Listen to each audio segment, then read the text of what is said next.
The first thing you would see when starting the PlayStation is the iconic Sony logo. Sony Computer Entertainment in big letters with a golden diamond below it, on top of a white backdrop.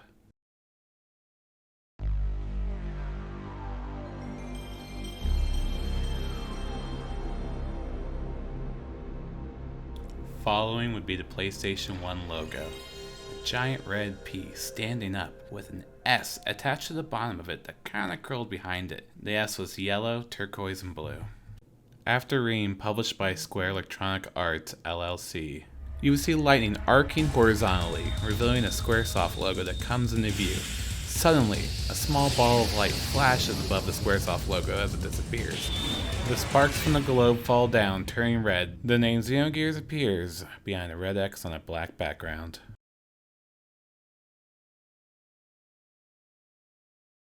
Options pop up when we select New Game.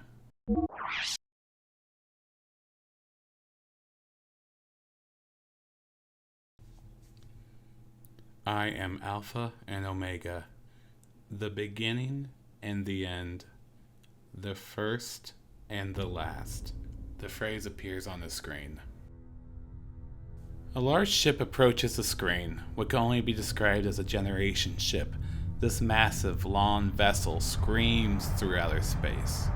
The front and rear of this gigantic cylinder has wings with green lights on one side and red lights on the other. Partway through showing off the ship, it shows a window ceiling peering inside what looks like a small dense city suburban labeled E5. A holographic sign appears that reads Danger, and a blast door closes over the glass windows. To give a scale on the size of the ship, it takes the ship 26 seconds from the nose to the main bridge screen time. We arrive outside the main bridge with 3 rows of windows glowing gold. All of a sudden, the windows turn red from left to right. Inside the bridge now, a whole wall of various screens say emergency with a red background. We see a balcony over a sort of city square, giant monitors relaying data. Alpha 1 genome restructuring. Confirming exon replacement. Base code 85 million. 100 million. Its speed is overwhelming. Alpha 1 to raise your central. Access confirmed. Initializing fake net. Disconnected. Activating emergency shelter. Denied. Contamination is spreading widely. Captain. Cut off the cables manually. Roger. Activating self-destruct bolts. Electrical panel flies off the wall, and then you see electricity arcing. No good, nothing happened. Omega 1, they are attacking. We can't stop them. 98% of our weapons have been taken over. The autopilot system Faust has been accessed, and its phase space logic is being rewritten. Ergo area is increasing. An internal plane is forming. Switching to space displacement mode. Alpha 1, confirming transfer of coordinate codes. Coordinates input, coordinate NX128, EZ061. The main planet. Damn. So they're planning on attacking. Engine room. Activate the emergency sealing system. The phone dangles and falls from the cord that was cut. The captain looks distraught. Suddenly, the words, "You shall be as gods," fills up every screen from bottom to top. See that all civilians and passengers are safely transported to the escape shuttles. I will send a dispatch after evacuation is complete. I am evacuating the ship. All of you, evacuate now. People run to escape pods as red lights are flashing. Evacuate the ship immediately. All passengers please board the shuttles in calm. As escape pods are leaving, they get destroyed by the ship's built-in defense system.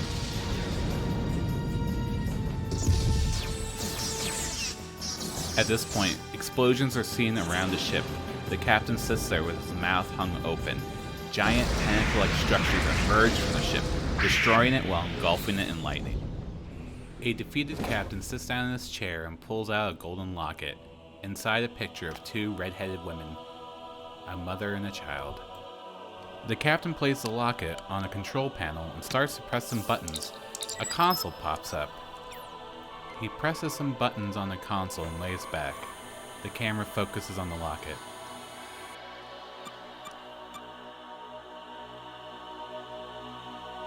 The entire ship self-destructs above a ringed planet.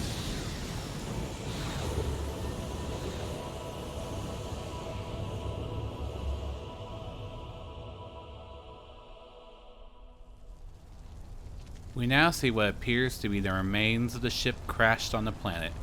Ruins and fire everywhere. The ground looks barren. The camera pans down to reveal a woman, hunched over, with long purple hair. She is naked, and stands up as the camera centers around her face.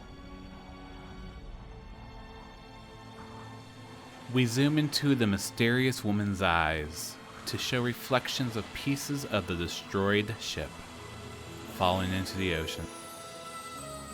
The camera pans away, revealing a beach facing the ocean. With the sun rising, the woman stands naked among the rubble, her incredibly long purple hair blowing in the wind.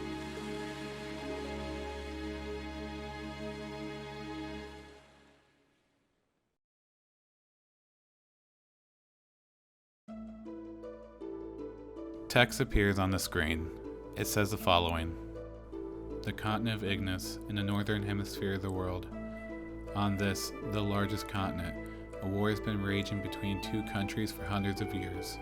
In the north of the continent lies the Kislev Empire. In the south lies the desert kingdom of Av. The war has gone on for so long that the people have forgotten the cause, knowing only the pointless circle of hostility and tragedy.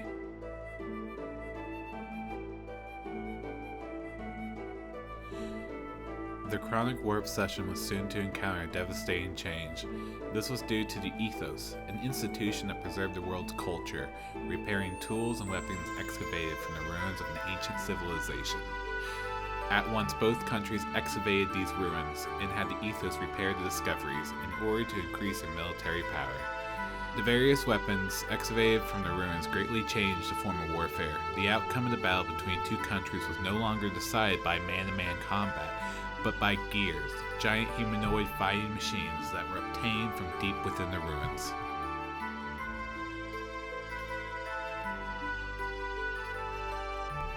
Eventually, after continuous swings in the state of the war, Kislev gained the upper hand. The major factors behind this lays an enormous difference in the amount of resources buried within the ruins. But suddenly, a mysterious military force appeared in the continent of Ignis. Called Gebler, this force decided to make contact with Av. With the assistance of the Gebler military force, Av was able to recover from being hopelessly outnumbered to being back on even standing with Kislev. Then, taking further advantage of its newly gained momentum, Av started to capture one territory after another from Kislev, showing no signs of slowing down in their invasion campaign.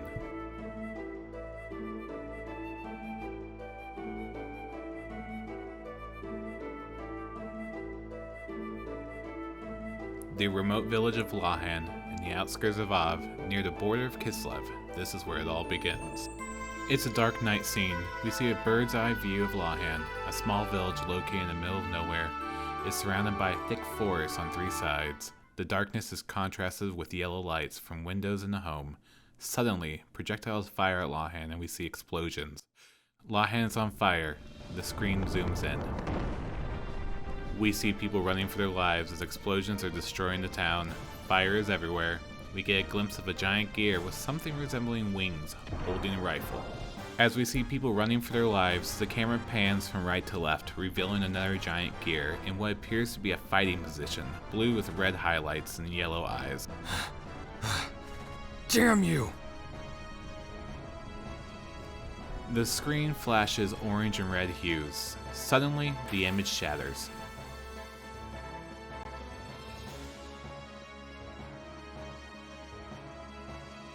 We enter into a sort of battle mode. Yeah! Faye attacks the gear mentioned earlier with the rifle. He uses a two-blow fist combo, knocking the gear down. That's one down.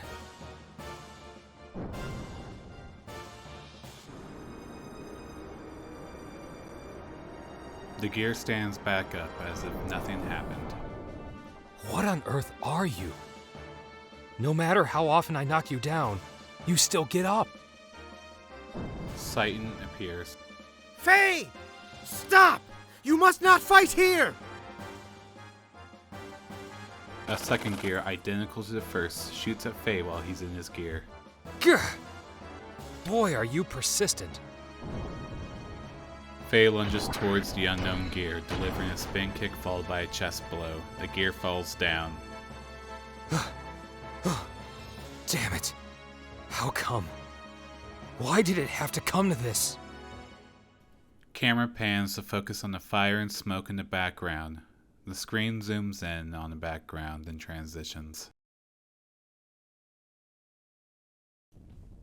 We now see an abstract painting of an assortment made up of warm colors, as the screen creates the effect that it's on fire. As the effect wears off, the camera zooms out to show Faye is the one painting. He appears to be in the basement of a house.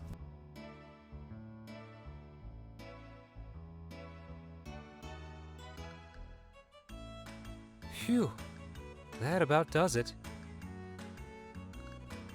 Alright, now for a short break.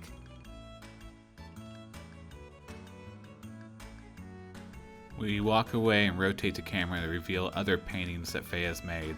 The first one is of a tree in a meadow.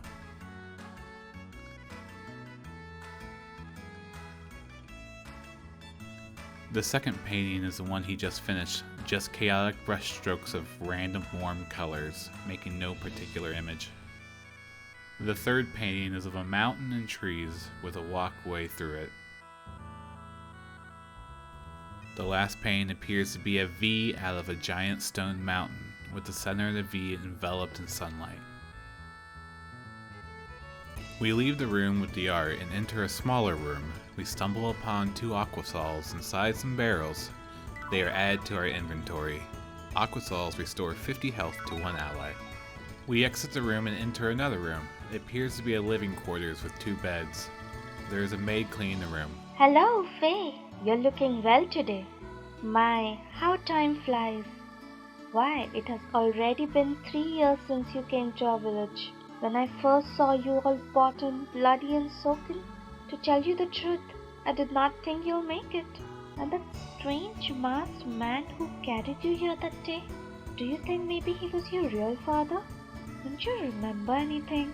Well, they say you had terrible nightmares. Constantly called out to your father. We now see the flashback the maid was talking about. The screen fades to black and fades back to reveal a cloaked man holding what appears to be Faye in his arms. The scene is dark, rainy, and very windy. He is in Lawhand. Who is it?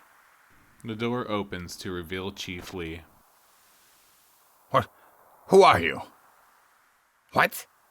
You want me to look after this boy? The camera slowly pans away while the screen fades black. We return to Faye and the maid talking. Now you're so healthy and strong. And it's all thanks to our village chief Lee. My, should you be grateful.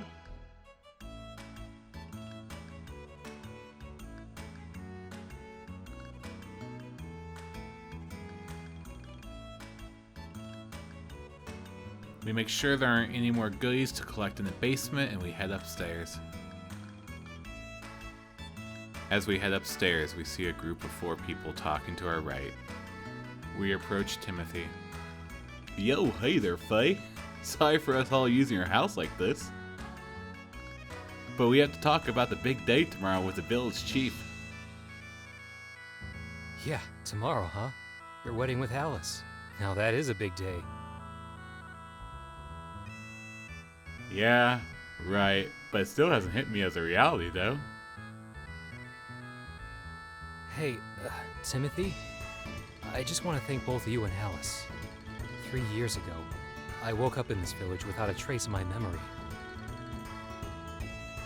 I didn't know who I was, where I'd been, or what I'd been doing up until that day. I couldn't recall a single thing. Despite that, you and Alyce sympathized with me and encouraged me to go on. If the 2 of you hadn't been there for me, I don't know what would have become of me. Timothy, from the bottom of my heart, I thank you. Now, you and Alyce had better live happily ever after.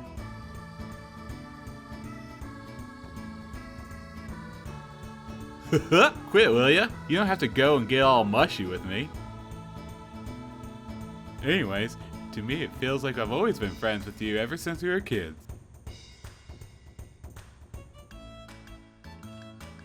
and we will go on being friends forever, right?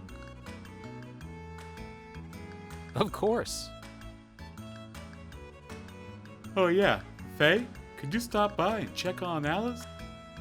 I still have stuff to discuss here with my old man and the village chief. But I'm sure she'll be glad to have some company.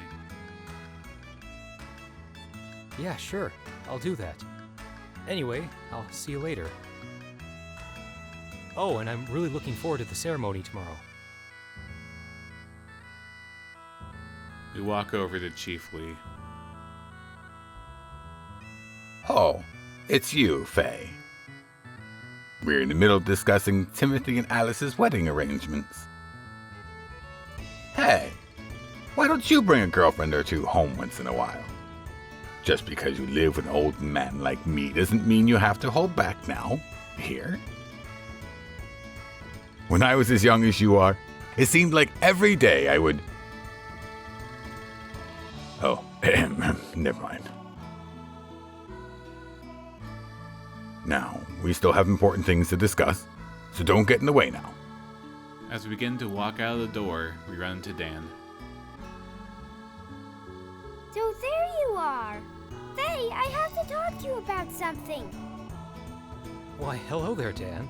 You're lively today, as you are every day. Dan, don't be so rude. What's this barging in and all? Ugh, Timothy's here too. Butt out, Timothy. Until you marry my sister, you have nothing to do with me at all. I just have some business here with my friend Faye. So anyway, Faye, I have something to talk to you about later. What is it, Dan? It sounds serious. Yeah, that's why I can't talk about it here. There's a certain person listening who could cause us trouble. It's really important. We've got to talk seriously, one-on-one, man-to-man. I'll be hanging around outside, so I'll see you there later, okay? Be seeing you, Timothy. Take care of yourself until tomorrow. Dan makes a gesture and walks out. Huh. What's up with him? As of tomorrow, I'm gonna be that kid's brother-in-law. That part isn't gonna be no honeymoon. We walk out of the house.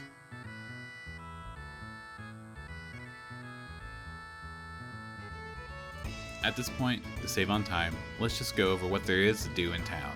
Lawhan is a simple town, a series of small to medium huts, rounded on the top with a sort of stucco stone base, and usually a chimney covered by a brass top. In the middle of town is a grass mound where we see people sitting and picnicking, also a water well. The first thing we do is talk to a kid who's on top of the hut we just left. He says, "Birds are great. They can fly so high in the sky and go wherever they want. You know, Faye, Mom's saying that you might have come from a faraway place. If you were a bird, you could fly back to your real home anytime you wanted." As this discussion is happening, the camera pans to see the mountains surrounding Lawhan, the sky and some birds flying over. The mood is peaceful. We run over to the well in the middle of town, and we jump in. And then Faye jumps out and comments about how it might be dangerous. A message appears that says, "Well done. You have found a strange item. We have gotten an eyeball, which is used to sell." We proceed to a house with a fellow who claims to be the rock, paper, scissors champion. He tells us that if we beat him 5 times in a row, you will win the RPS champion badge. Well, after trying to go 5 in a row and losing 10 times, then reloading our save, we save after each win and still lose 6 more times. But eventually we win the RPS badge. Next we go to our local shop. We sell our eyeball we found for 200 gold. And then we buy a Megasol for 50 gold. Megasols restore HP and EP to full. They can only be used outside of combat. Following that, we head to a bar and talk to a man near a bookcase. He is drunk and depressed. He asks if we have a problem with his drinking. We respond with, "Drinking doesn't help matters." He tells us to shut up and leave. As we leave, He tells us to hold up and gives us an item he doesn't want. The phrase, "Nobody knows," in the depths of the sea, a teardrop shed by a mermaid. We receive a mermaid tear. Lastly, we learn how to use the save system in Xenogears. We are taught by Luca, who is a cameo character from the game Chrono Trigger. She forces us to pay 50 gold for her lessons. At this point, we walk over to Dan.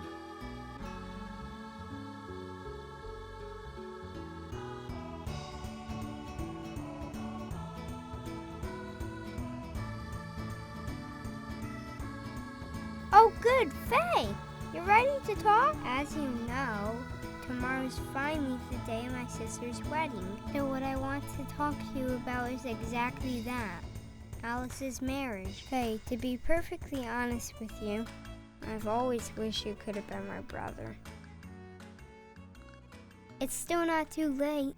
You could go steal Alyce and run off with her. If you need me to help, I'll be glad to.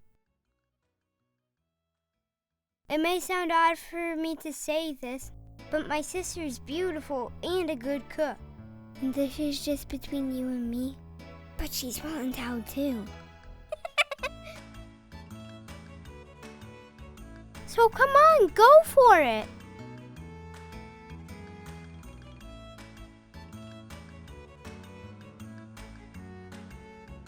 Hey, what are you talking about, Dan? Timothy and Alyce are both my best friends. You know I can't do that. Yeah, I know that. Well, if you're gonna be like that. But if you change your mind, come and talk to me. We walk away from Dan and approach Alyce's house. A woman stands in front of the door. Why, hello, Faye. Are you here to see Alyce? Actually, it's customary that we don't let any men in to see the bride today, but you can be the exception.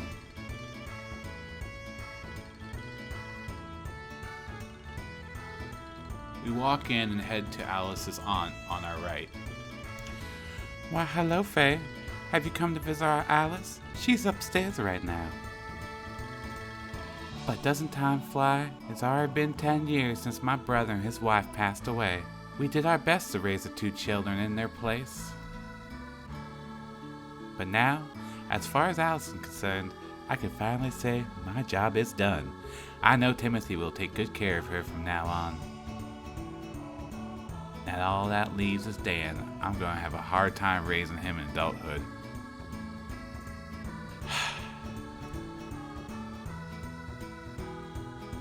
We go upstairs to find Alyce looking at her wedding dress.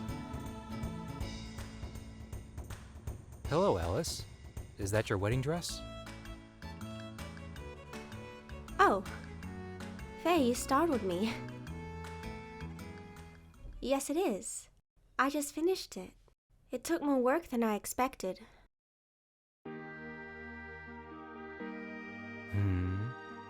You did a great job there. It'll look wonderful on you, Alyce. Congratulations. Thank you.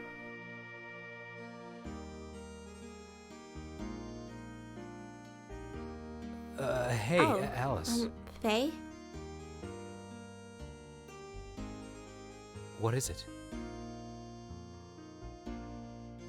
Oh, nothing. I see. Oh yes, that's right. Have you seen Dan? Yeah, he's outside, bragging as always.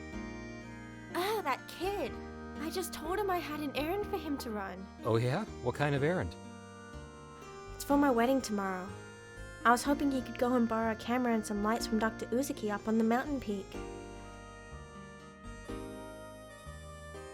If that's all there is, I'd be glad to do it for you. Could you? Oh, but I couldn't possibly. Don't worry, it's no problem. Anyway, it doesn't exactly make me feel comfortable having Dan handle such delicate instruments. What's more, I might have a chance to eat some of Yui's cooking if I go to the doc's place.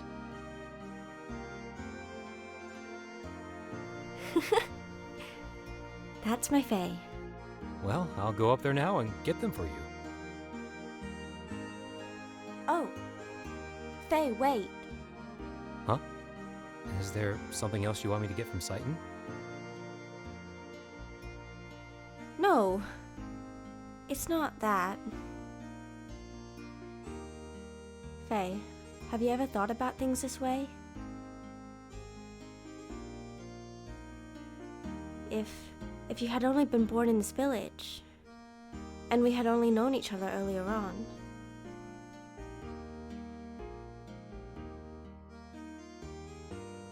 Faye is quiet. Oh. It's nothing. I'm sorry. Well, I think I better get going now. Oh. Okay. Be careful on the mountain path. And give my regards to Dr. Uzuki. Faye pauses for a moment and then proceeds to go down the stairs, leaving Alyce. Is this fate? I feel so foolish. Who am I kidding? Alyce is looking down, and she looks a little sad. The camera pans away, and we load back into Faye downstairs.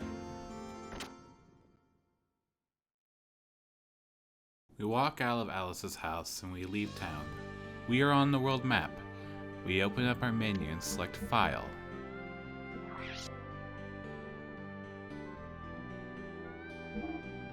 Then save.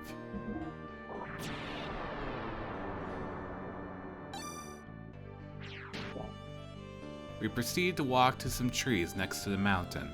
As we approach, the name Mountain Pass appears. The screen loads.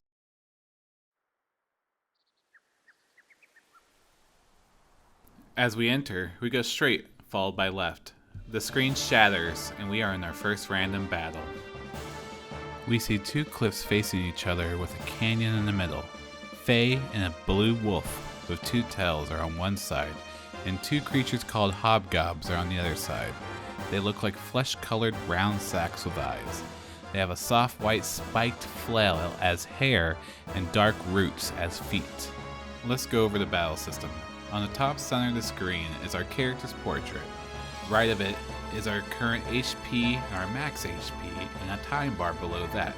It fills up with green till it's your turn. Under the time bar says AP 0. This is something for later in the game. To the left side of the screen, we see a round wheel with some choices. Starting at top and going clockwise, our choices are Chi, attack, items, and defense. Left of that is a vertical bar separated by two lines making three sections. The top is red and transitions to yellow. This is our AP bar. When we attack, we have three choices of attack. Light or triangle attacks cost 1 AP. Medium or square attacks cost 2 AP. And heavy or X attacks cost 3. The stronger the attack, the more likely you are to miss. Since we have 3 AP, we can do 3 light attacks, 1 medium and 1 light attack, or 1 heavy attack. As we use these attacks, we will eventually unlock Death Blows. Death Blows are a powerful move that does extra damage. You only learn Death Blows from attacking. We attack the Blue Wolf with 3 light attacks. Faye punches, then he does a 360 back fist followed by a 360 uppercut. The wolf takes 25 damage and dies. Our turn again, and we attack a hobgob with a medium light attack. Faye does a spinning kick followed up by a spinning backhand. The hobgob takes 24 damage and dies. The hobgob does a lifesteal to Faye for 10 points of damage. Faye's turn, and he does a heavy attack. He backs up and does a charging headbutt. You see tracers behind as he moves. The hobgob takes 24 damage and dies. He won and earned 7 XP for a total of 7 XP. Gained 1 hob jerky, which restores 50 HP to 1 ally outside of battle. Sign ahead reads north, this way, walking course, watch out for the cliffs, west, that way, doctor's house, right after the bridge. Alright, let's go. We head west and the camera pans away from Faye to show a peaceful mountain pass with a mossy wooden bridge, and a blue chest below that bridge. At the top of the mountain is a path to Citan's.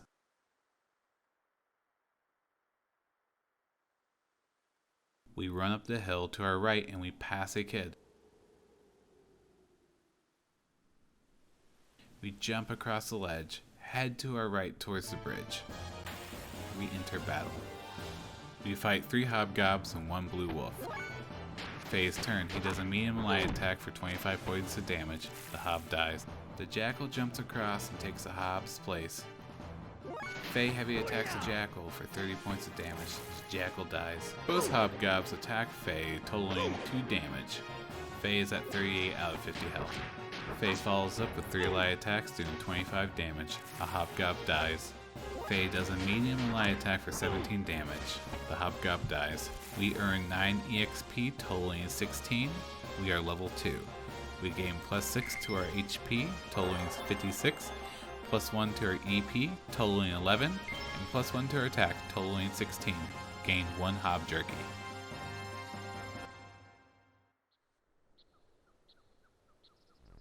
We run across the wooden bridge as it buckles under our weight.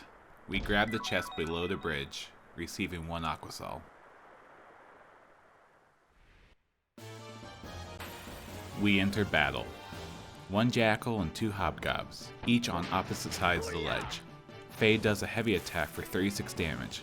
Jackal dies. Faye then does a light and medium attack, dealing 32 damage to a hobgob. The hobgob dies. The hobgob attacks Faye with his flail head, 1 damage. Faye does a heavy attack but it's blocked, 18 damage, hobgob dies. We earn 7 XP, 23 totaling. We get 2 hob jerkies.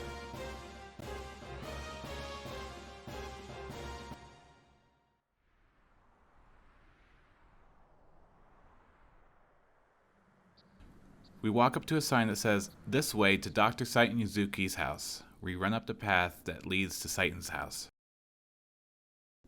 The camera pans away from Faye and does a 360 around Citan's house before returning to Faye. Looks like 2 round, 3-story shacks with a cobblestone wall connecting the 2 at their first floor and a staircase following one side. Construction looked like it was slowly built up over the years with additions poking out of the sides. We run around the side of the house. We see flowers and boxes and go talk to a couple of chickens. We go towards the house and go into the wooden door on the side of the house. We enter a dining room with a small child and a blonde woman, long hair, in her 30s. Hi, Midori. It's a nice day to play outside. How about we feed the birds later? Midori is silent. Oh, Faye, welcome. Hello, Yui. Where's Doc? My husband is tinkering with his junk out in the backyard. I should have guessed. Doesn't he ever get sick of playing with that stuff? Well, okay then. I'll go out into the backyard and see if I can find him.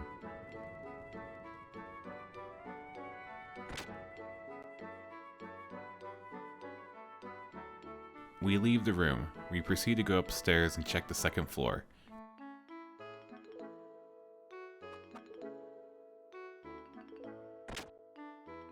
We find a round metal room with 2 beds and a chest.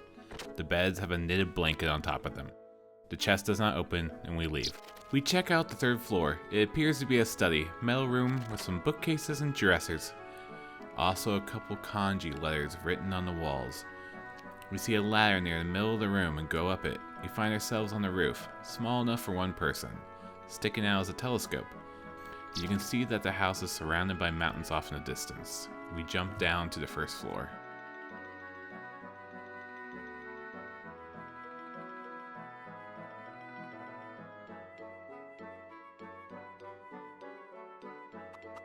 We run to another hut next to the house. Where are you, Doc?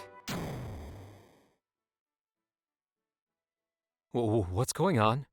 Oh, this is no good. Why do they use such inferior parts? This is why their intervention's strict. Doc! So that's where you were. Oh, Faye. Good to see you. Are you alright, Doc? What are you doing all the way up there? I thought I would try to restore this land crab. Oh, and that explosion was nothing to worry about. It happens all the time. Could you wait a while? I'm just about ready to call it a day.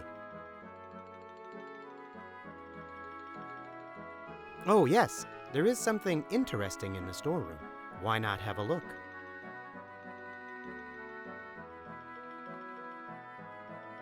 Okay, Doc. I will. But please hurry up. It'll get dark before you know it.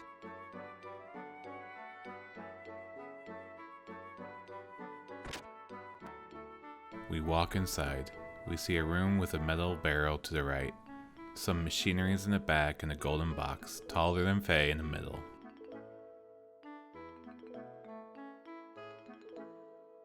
So, this is what Doc was talking about? Let me see. What's so interesting about it? Faye flips a switch. The box folds out to reveal an angel. Wow!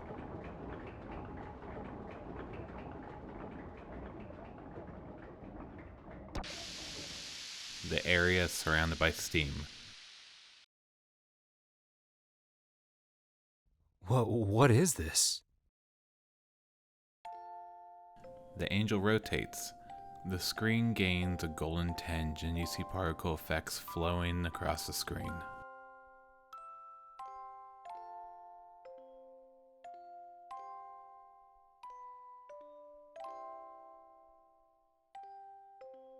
This music. I've heard it before somewhere.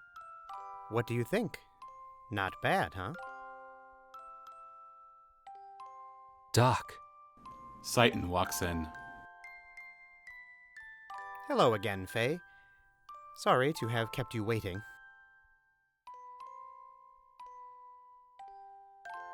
Music is a mysterious thing. Sometimes it makes people remember things that they do not expect. Many thoughts, feelings, memories, things almost forgotten, regardless of whether the listener desires to remember them or not. Doc, what is this? It was excavated from some old ruins and is still under repair. Obviously, it is an audio device of some type. Long ago, people would listen to this melody, just as we are doing now. At times, they would have been cheered up, while at times, they would have been made to cry.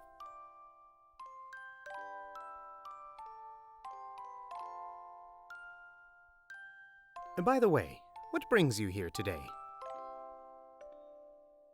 Oh yeah, that's right. Alyce asked me to borrow some camera equipment from you. Oh yes, her wedding is tomorrow, right? Understood. Well, we had better get ready then. Oh, and dinner should be ready soon. Would you like to join us?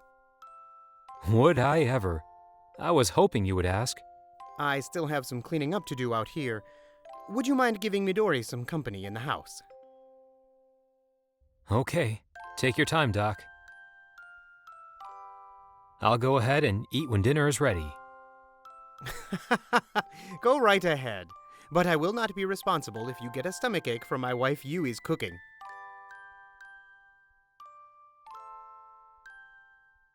Doc, I feel strange when I listen to this music.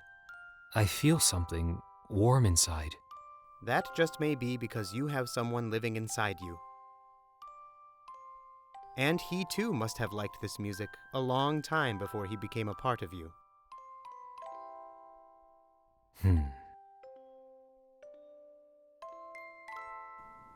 Faye leaves. Is Timothy and Alyce's wedding really tomorrow? It might actually be better to live an ordinary life in this condition, as a son of man. Well, anyway, I suppose I had better adjust the gyro at least. Huh? The statue slows its rotation, then stops. The statue begins to violently shake.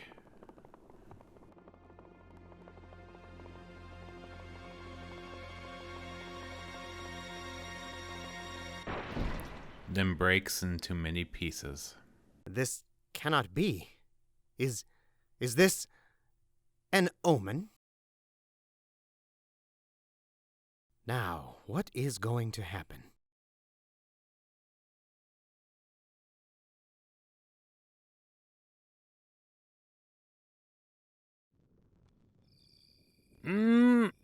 that was good. Your cooking never fails to impress me, Yui. Thank you for such a delicious meal. You're welcome. If you like my cooking that much, I'd be happy to cook for you anytime, Faye. I will bring the equipment you need to the village tomorrow morning myself. It does not exactly make me feel comfortable to have you handle such delicate instruments, I am afraid. Where have I heard that line before? That's all right by me. Well, see you tomorrow, Doc. Good night, Yui, Midori.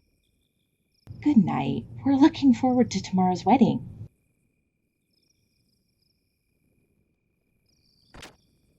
Faye leaves. It is dark outside. Well, good night, Doc. Yes, good night. Oh, Faye, please be careful. I mean, the path is dangerous when it is so dark. What's wrong, Doc? There is nothing to worry about. Well, anyway, I'll see you tomorrow. Faye leaves Citan's house and heads back to the mountain pass. We open the menu and check our equipment. We are wearing a martial wear plus 2 defense, martial cap plus 1 defense, and stamina ring plus 2 defense. Our total defense is 15.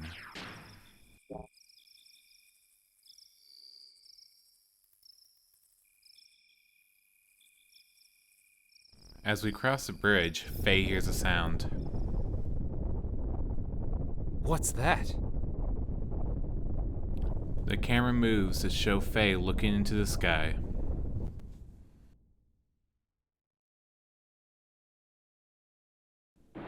A gear flies across the screen. 3 more gears are giving chase to it.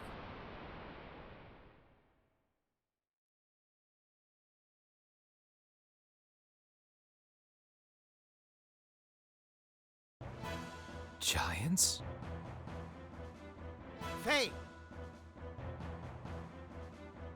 Doc, some flying objects went toward Lahan. So you saw them too? Judging by their shadows, they appear to be a group of gears from our neighbor country, Kislev. Those were gears? Oh no! They are headed directly for Lahan! The ones I just saw? Let us make haste! Right. Citan jumps down the mountain pass towards Lahan. Faye follows.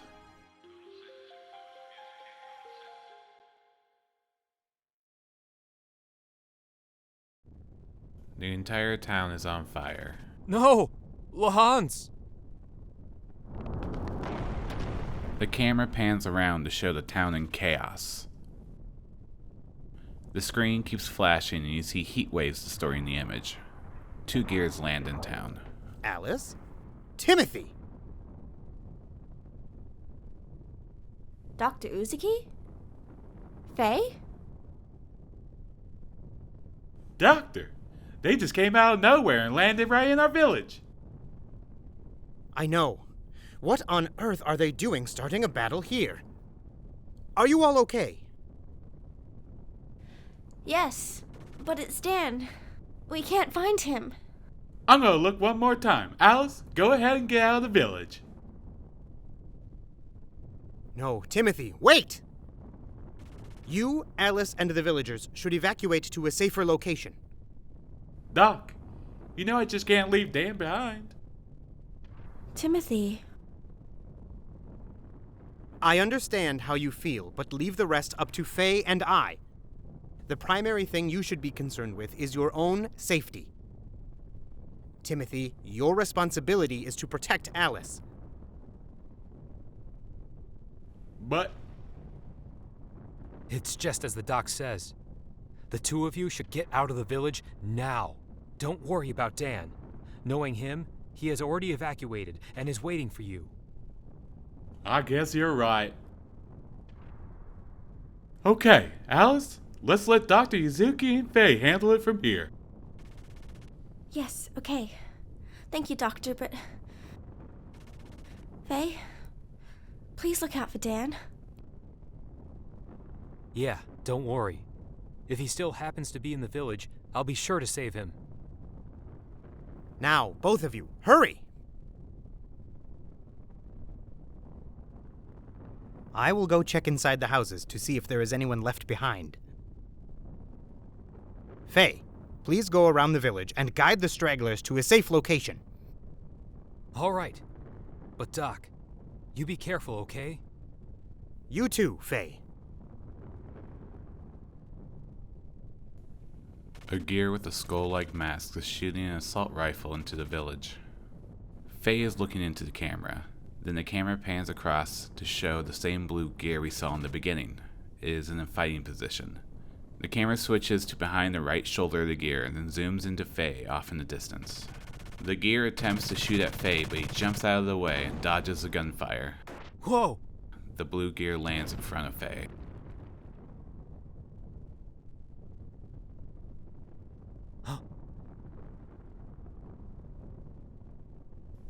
The blue gear is kneeled over with his chest open and using his hand to create a step stool.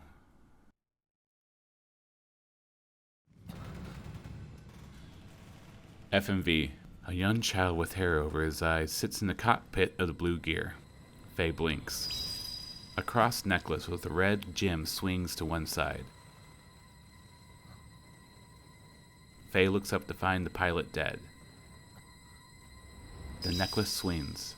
Faye looks up into the gear. The kid smiles as the gear cockpit closes. Faye looks startled.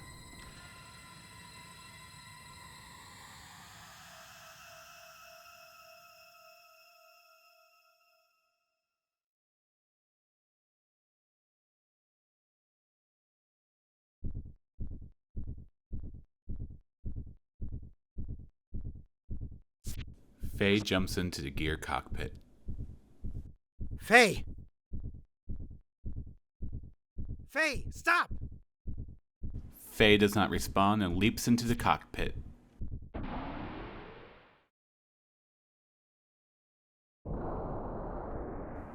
Faye's gear gets up.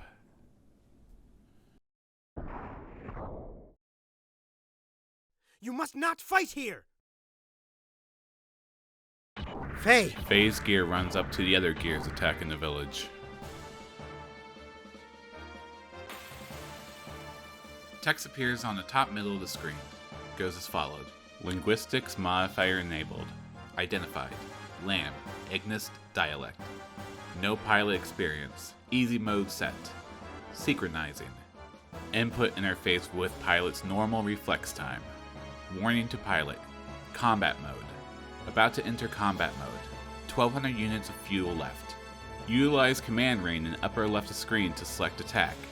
Triangle, square, and X buttons to commence auto attack sequence. Power and fuel usage differs from type of attack. Button, triangle, 10, square, 20, X, 30.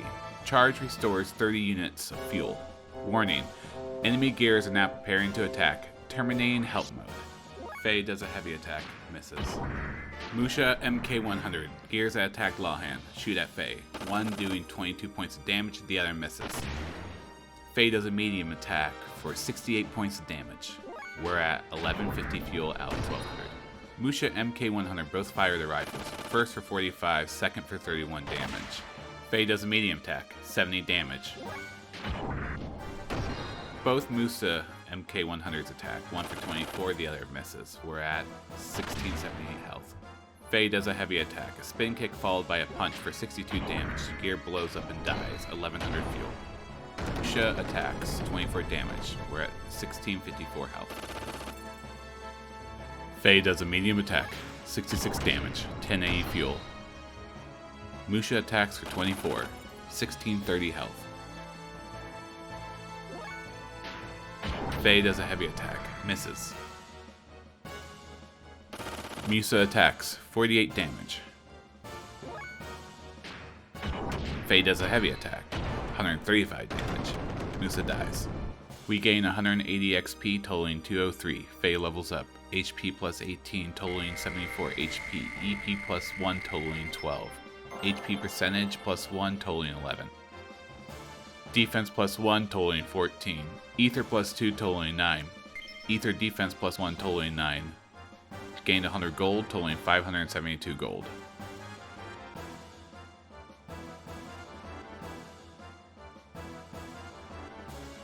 Two simpler, slender-looking gears drop out of the sky.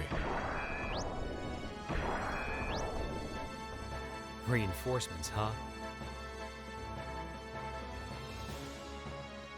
Two more gears of the same model drop in.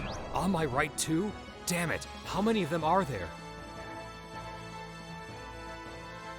A new type of gear gently drops in with his arms crossed, with wasp-like wings. The smaller gears are attacking phase gear. I guess there's no choice but to fight.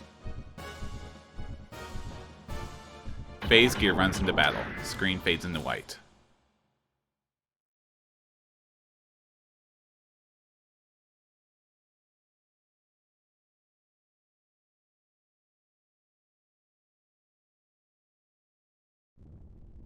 We see Citan standing in the middle of Lion. Faye! The way you are fighting. Oh no, this is not good. If he awakens here... Doc! Dan? Dan drops from the second floor of a burning building and runs to Citan. Are you alright? What on earth are you doing here? Do you not know how worried Alyce and Timothy are? Dan nods. I'm sorry, Dr. Uzuki. I got out of the village earlier, but I came back. I just couldn't bear leaving my sister's wedding dress behind here. You returned to save your sister's wedding dress. You are such a sentimental little boy. Let us evacuate to a safer spot while Faye has their attention. It appears that they are after that gear Faye is in.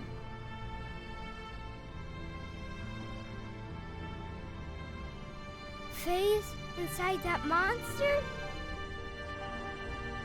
Citan and Dan looks at Faye's gear. Faye is bound by the dark, cruel destiny of God.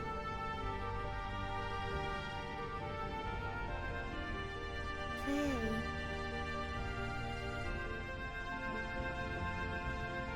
Come on now, Dan. We had better get away from here. Dan!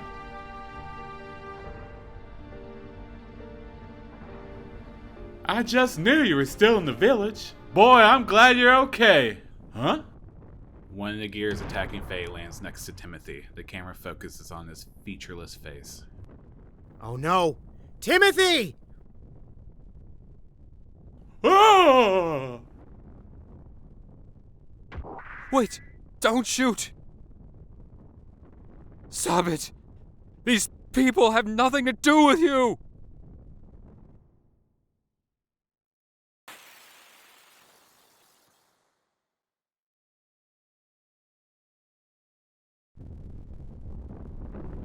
Timothy!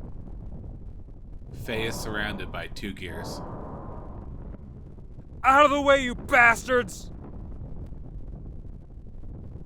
Camera pans to mysterious winged gear, who looks over to his right and signals with his hand.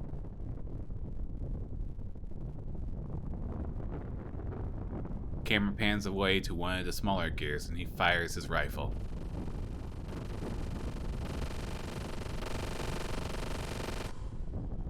Stop it! I said stop it! The scene fades to black.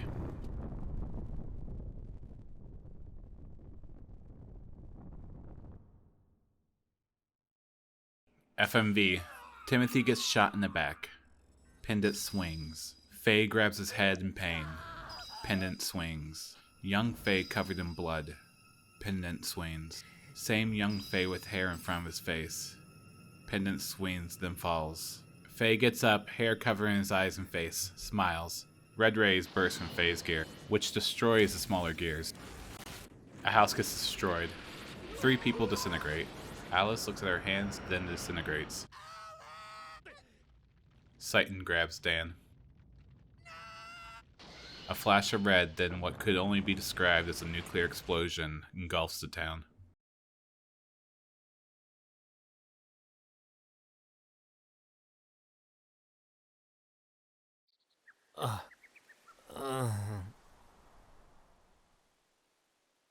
Camera fades in to show Faye sitting next to a tree. It is dusk outside. Huh? Where am I? Camera pans away to reveal survivors in Citan. Doc! Oh, you have finally gained consciousness, Faye. Doc, what happened? Where's Chief Lee? Timothy? Alyce? What did I... Yes, well, that is... You murderer! Dan! Dan, what do you mean? It was because you had to get in that monster. Alyce and Timothy, the people of the village are all... You killed everyone using that monster!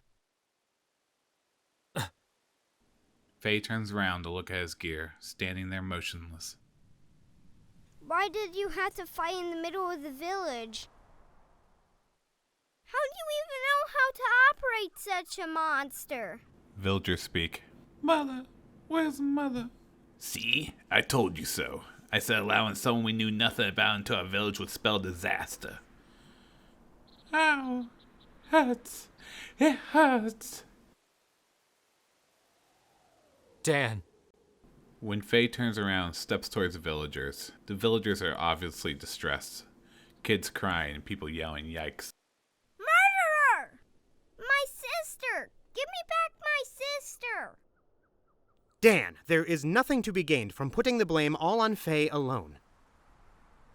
What is more, you know Faye had no control over the malfunction of that gear. I know that! But... I hate you! Dan! It might be better if we left him by himself for a little while. He does not know what to do with his grief, his anger. And Faye, it may be a good idea for you to leave this place. There is no guarantee that reinforcements from yesterday's units are not going to come. They will probably want to know what happened to their comrades. Also, if you stay here, I do not think the atmosphere is going to be very joyful, if you know what I mean. It is probably best for both you and all the other villagers here. I guess you're right. This disaster happened because I was here. But what am I supposed to do now? Well, why not go through the Black Moon Forest and head for Av? I am sure those soldiers from yesterday were not from Av. If you can manage to get to the Av side, they will not be able to track you down very easily. Okay. I understand, Doc. Well, anyway, please take care of the rest of things here, Doc. Of course. Well, do take care now. Faye walks away, looking back at the survivors, mostly women and children. As the camera pans from left to right, looking at the villagers, they just stare at Faye, but no one says goodbye. As he walks away, he goes to look at his gear one last time, the camera panning away so that they face each other, making Faye and the tree behind them look small. You killed everyone using that monster! Murderer! My sister! Give me back my sister!